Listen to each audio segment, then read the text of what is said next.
So before we can talk about mindful eating or mindful exercise, we need to know what mindfulness is. We will not be going into a very deep explanation of mindfulness, just a basic definition. So mindfulness is about paying attention on purpose in the present moment without judgment, just watching each moment as it unfolds. Most of us have silent conversations with ourselves throughout the day. And mindfulness is kind of listening. So listening to those conversations that we have with ourselves. Mindfulness can be done at any time. Even now, like maybe you might feel a little bit frustrated that, oh, this webinar started late. So just even recognizing that you're feeling that frustration. Or if you're able to fully focus on this webinar without being distracted by your thoughts, your phone, or even your lunch, you are being mindful. So there are many different ways of cultivating mindfulness. And today we'll be talking about mindful eating and mindful exercising. So mindful eating, what is mindful eating, right? Mindful eating is not a trendy new diet or simple lifestyle change to help you shed that extra weight. And it's also not here to tell you what you should or should not eat. Although it can certainly help you get physically healthier, mindful eating is here just to help you do one thing, which is to build a better relationship with food. Mindful eating is about being aware of how we feel when we eat, being fully present with the sensations of chewing, tasting, smelling, hearing, and swallowing our food. To break that down even further, there are 4 characteristics of mindful eating. So when you're eating mindfully, you are, number 1, staying aware of what you are doing and the effects that it has on your body. So both the good and bad effects, knowing what each food that you put into your body does to you. Secondly, using your senses in choosing and experiencing food that is both satisfying to you and nourishing to your body. And third, acknowledging your response to food based on your senses without any judgment. Judgment would be, for example, like, oh, I like this texture, or ugh, I don't like this taste. And lastly, practicing being aware of your emotions, your physical hunger, and cues that let you know that your hunger has been satisfied. So these are very important because many of times we eat without knowing what we are eating. What we are eating, why we are eating, and we just put it all into our body. Which then leads me to my next question for you. Why do you eat? If you can, type your answer in the chat.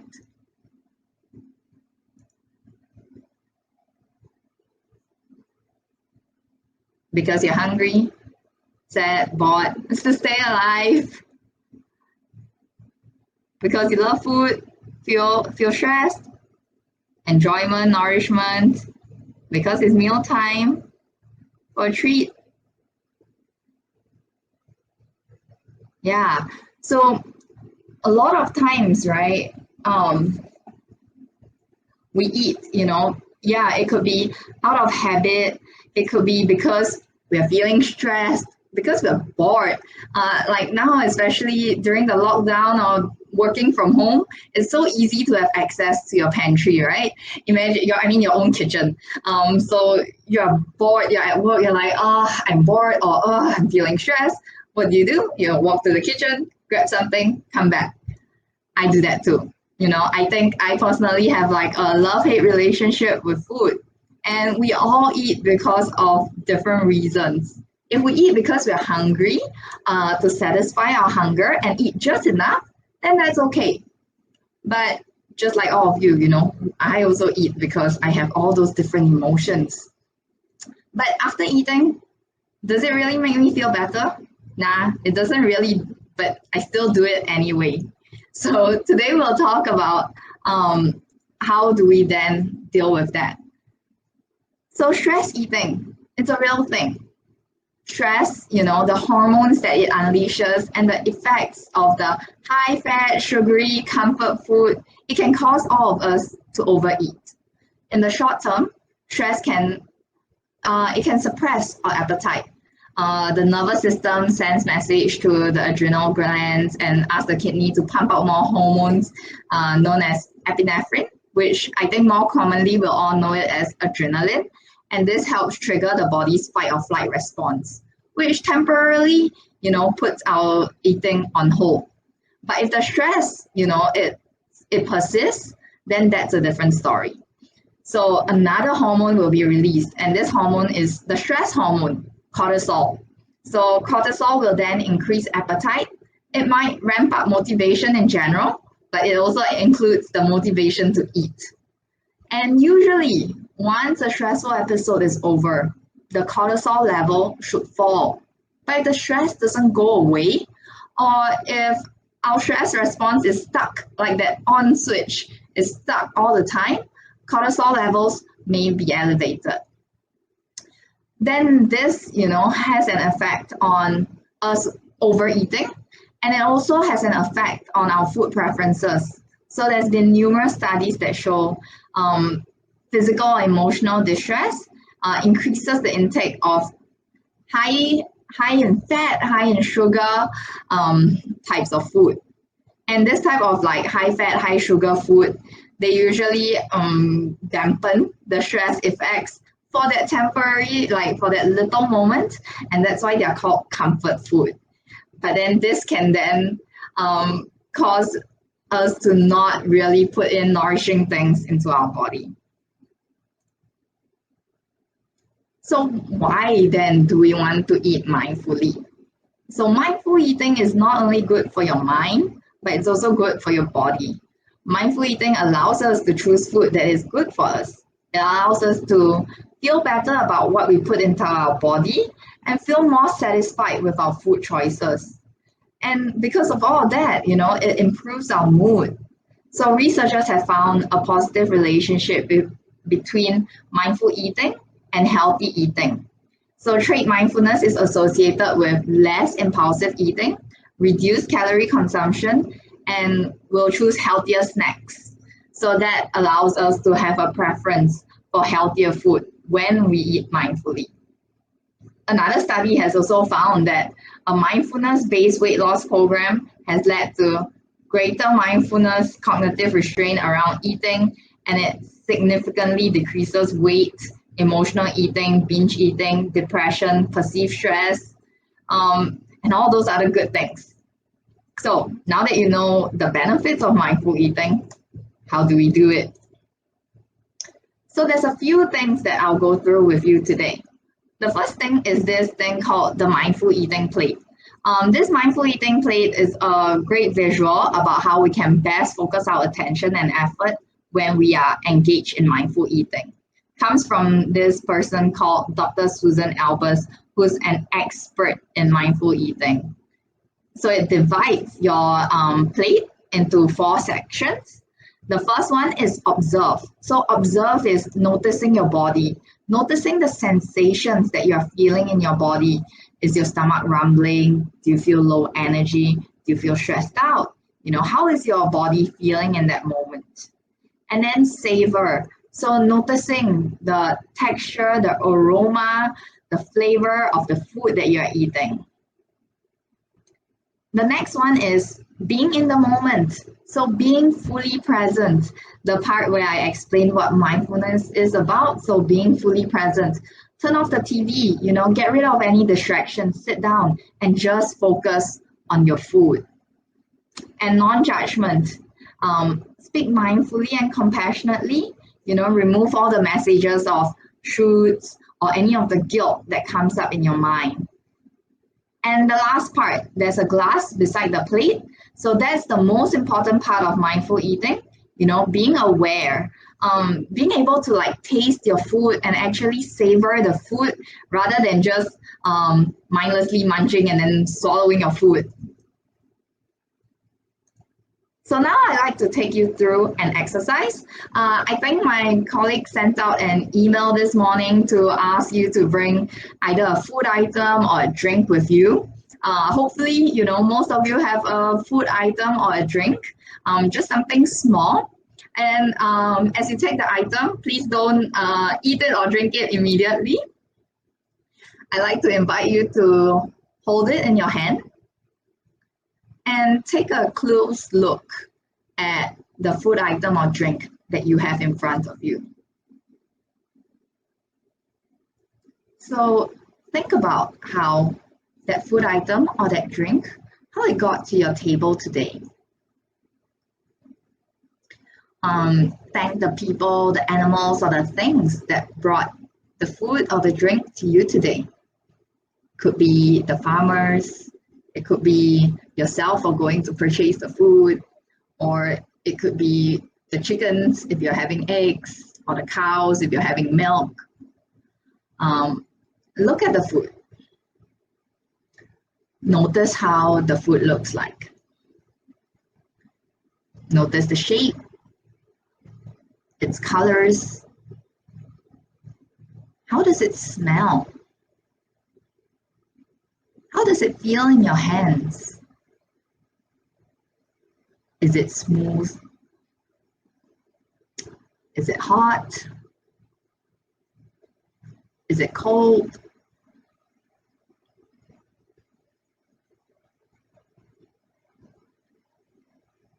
Just take some time to notice the food.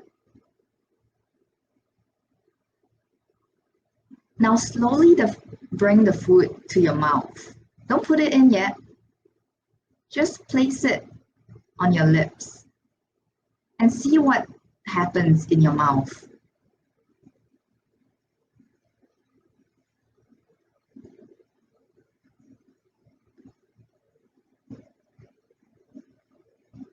Now gently either take a bite, take a sip. Don't swallow it yet. Hold it in your mouth and put down the remaining of the food on the drink on the table. And see how the food or drink feels on your tongue. I hope none of you are having a very hot drink because I don't want anyone to be burning their mouth right now.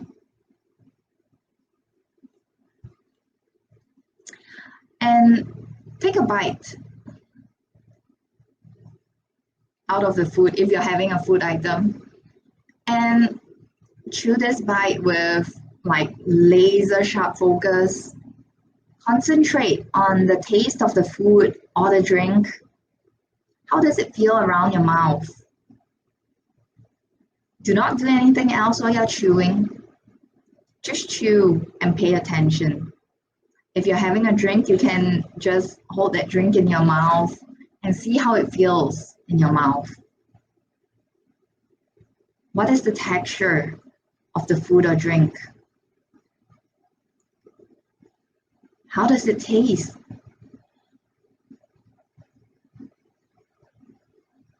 How does it feel in your mouth?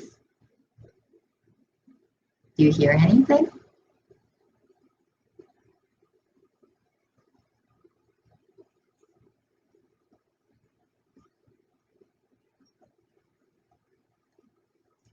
And now slowly you can swallow the food or drink.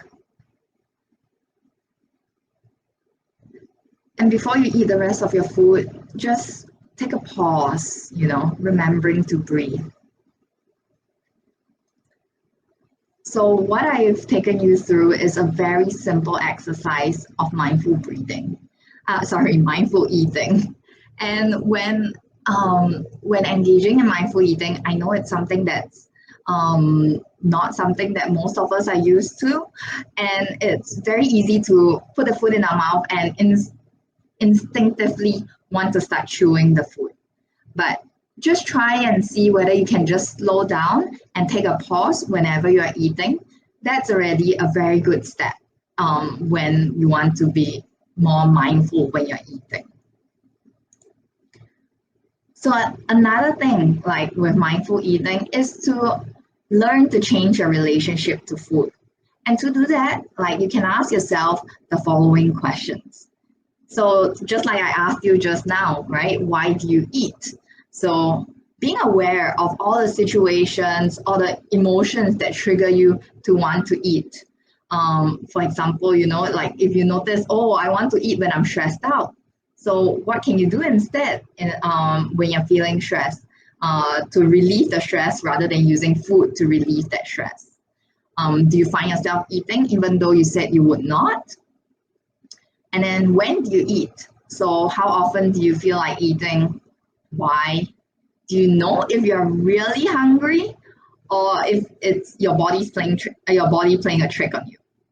And then what can you do to cope better with emotional triggers for eating when you are not hungry? And noticing, when do for example, when does I want a brownie or I want a snack really mean I just want a break? And then noticing what do you eat? What type of foods do you eat when you're eating for emotional reasons? Like, do you have ice cream when you're sad? And then finding out why. Do you restrict yourself from eating certain foods and then later give in and then overeating? Or do you feel guilty when you eat? And then also noticing how do you eat? Do you eat when you're distracted? Like, do you watch TV and eat at the same time? Do you truly eat the food that you love? Or do you eat very, very fast? So without even tasting your food, like within 5 minutes, your whole plate is gone. So noticing things like that. Do you eat differently in public compared to when you're alone? And then how much do you eat? How do you feel when you're done eating? That's something to ask yourself, after you finish eating, are you like overly full or do you feel just okay? Or do you notice like maybe you still might feel like eating, but if you actually pause, you're actually full. So recognizing different things like that. And the last one is where do you invest the energy you consume? So after eating, you have a lot of energy. What do you do with it? Are you physically active? Or do you just sit in front of the computer and TV all day after eating?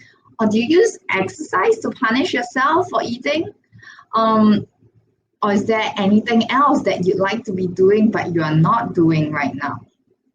Asking yourself questions like this can help you break any unhealthy eating cycles that you have and replace them with healthy, mindful eating cycles. So instead of counting calories and worrying about what you eat, you can build a more positive and enjoyable relationship with food, leading to a happier and healthier you. So that brings me to talking about mindful exercise. Knowing what we eat is important, and then finding alternative ways to cope with stress is also important. Also knowing where to channel the energy after you eat is another part of it. So one good way is through exercise. We often feel exhausted both physically and mentally when we are feeling stressed. We might not want to do anything, and like exercise might be challenging at first. However, there are many benefits to it. So regular exercise can bring changes to your body, increase your metabolism, your heart, and your spirits, improve your heart. And it has a unique capacity to help you relax, to provide stimulation and calm, to counter depression and relieve stress. So there's many mental benefits, right? Such as it reduces the body stress hormones, like I talked about just now, cortisol. So it reduces that. It also reduces adrenaline. And it stimulates the production of endorphins. So these are the chemicals in the brain that's the body's natural painkillers and mood elevators.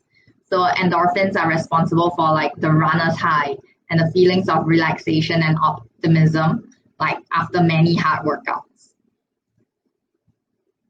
So what is mindful exercise? When people think about mindfulness and exercise, they might typically think about yoga, tai chi, qigong, mindful walking. However, mindfulness can be cultivated into any form of exercise. With mindfulness being about bringing attention back to the here and now, mindful exercise applies to the same concept to our workouts. And being mindful involves paying attention to our breath and physical sensations, as well as our emotions and thought processes that we have. So for exercise, this means concentrating on the physical sensations that we are in control of. For example, our breath, our posture, our gait, where we look or focus when we are working out, and our overall form. So when we exercise, it can be easy to become overwhelmed with your pace, how far you have gone, how far you still have to go. But mindfulness, what it does is help us be focused on the exact moment that we are in and bring our attention to the moment at hand. So some benefits of mindful exercise.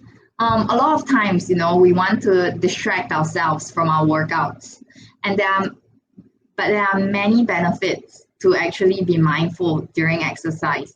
So it can reduce our stress. It can also make us feel good mentally and physically, and even have better workouts. For example, when you are not focused on what you are doing, you can lose the sense of satisfaction for a job well done.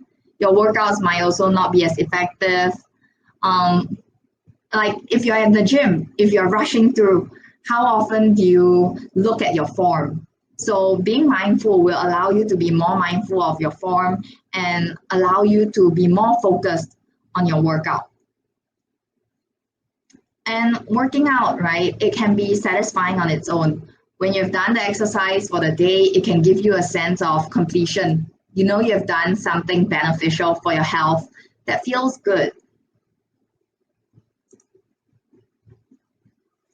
So these are just some examples of athletes who practice mindfulness. 19-year-old Canadian tennis player Bianca, I don't know how to pronounce her last name, so I'm not going to try. She defeated Serena Williams, right, and won her first Grand Slam title in 2019. Michael Jordan, I think everyone knows Michael Jordan. He won the NBA 6 times and was MVP on 5 occasions. Carly Lloyd, one of the best soccer players from the US. Russell Wilson, he's the quarterback for Seattle Seahawks, one of the biggest names in the NFL. And all these athletes, they have regular meditation or mindfulness practices. So they either meditate every day, and some of them even say that practicing mindfulness helps them block out other distractions when they play, and they can also be fully focused on their gameplay in that moment. So how do we do it? When you want to exercise mindfully, it's important to have a purpose for each of your workouts. Oftentimes you say, the purpose is to lose weight, but that's not going to happen like immediately during one workout. We need something that we can hold on to right now. So having a purpose will give you something to focus on, something to work for, and something for you to feel good about. So some examples of workouts is of purpose for your workouts is to finish your planned workout, to strengthen a specific muscle, or to work on a specific area of fitness, for example, your endurance. And then secondly, paying attention to your body. So another way to stay present is to continuously pay attention to your body while exercising. Notice, like, for example, if you're running, notice each step that you take while you're running. Notice as your foot takes the next stride. How does it feel against the floor? Or when you're doing strength training, how does each of your muscle feel as you're doing each rep? And this intention of staying focused helps you experience the physical activity that you're doing. So turn off any music or any TV, because that again is distraction. And then third, remember why you are exercising. If you find yourself rushing through the exercise, think about and then you're also thinking about like rushing through the exercise, thinking about all the other things that you should be doing. Remind yourself, right, why you want to exercise. Reflect on why this exercise is a priority for you and how this workout will help you right now. So for example, the workout will help you have better energy for the day, or you'll feel really good about yourself when you finish your workout, you'll sleep better tonight, or you deserve to take care of yourself and exercise is a part of it. Fourth, slow down.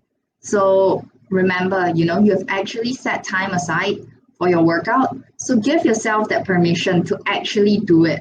Take your time with each activity, each movement, and especially like during strength workout, like really pay attention to it. Focus on your form, focus on the different motions, the upward motions, downward motions, your posture, your core, the rest of your body, every single muscle that you're targeting. Try and notice each muscle as they contract and as they relax. The next thing is to remind yourself to breathe. So breathing is something that is so simple, and it's an easy way to deal with stress. And it also brings you to the current moment. But during exercise, sometimes we forget to breathe. Like this morning when I was running, I forgot to, I had to constantly remind myself, oh, breathe, because sometimes we tend to hold our breath, or we forget to take proper breaths as we are running or as we are at the gym. And lastly, end on a good note. So remember all the good things about the workout, how good it feels after what you've done, and also take time to cool down and stretch. So key takeaway, stress causes us to overeat and also might make us feel exhausted all the time. Finding a time, to cultivate a mindfulness practice might be hard. However, you can do it during your meals, or you can do it during your workouts. Like cultivating mindfulness through eating, through your workouts is just as good as if you sit there and practice on focusing on your breath.